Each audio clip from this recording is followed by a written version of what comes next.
They had to wheel her in because her leg is broken.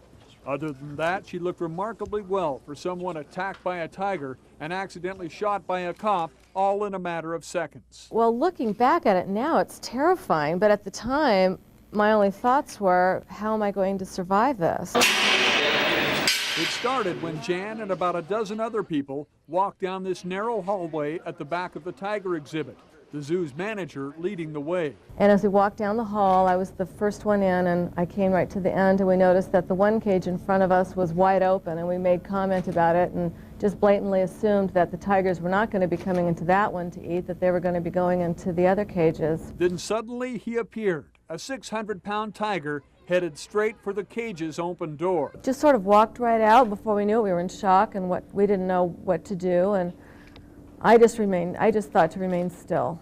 And then slowly back away. The others weren't so calm. They ran, and that's when the big cat made his move. With his paw, knocked me down, and I was on my hands and knees, and he was standing right over me. And before I knew it, he bit into the back of my head and neck, and I heard it and felt it. It sounded terrible, that bite going into my head. Jan heard something else, too, the sound of gunfire. Shots were fired. He finally got off of me. I fell to the ground.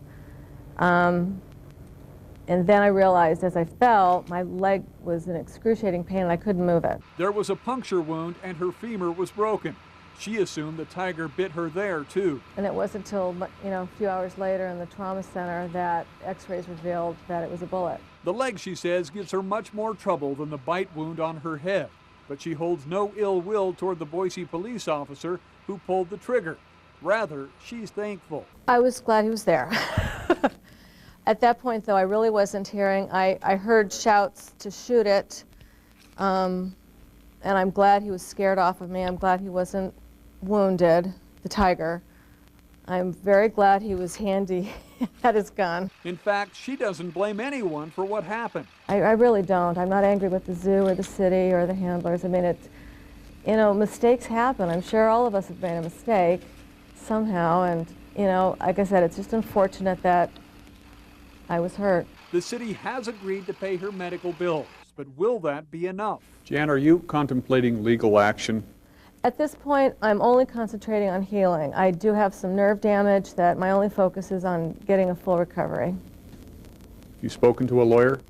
I have counsel, yes. A week before the attack, Jan Gold was engaged to be married, and she has a very good reason for wanting to concentrate on getting better. My fiancé gave me a ring and a horse when he proposed, and I want to start riding again very soon.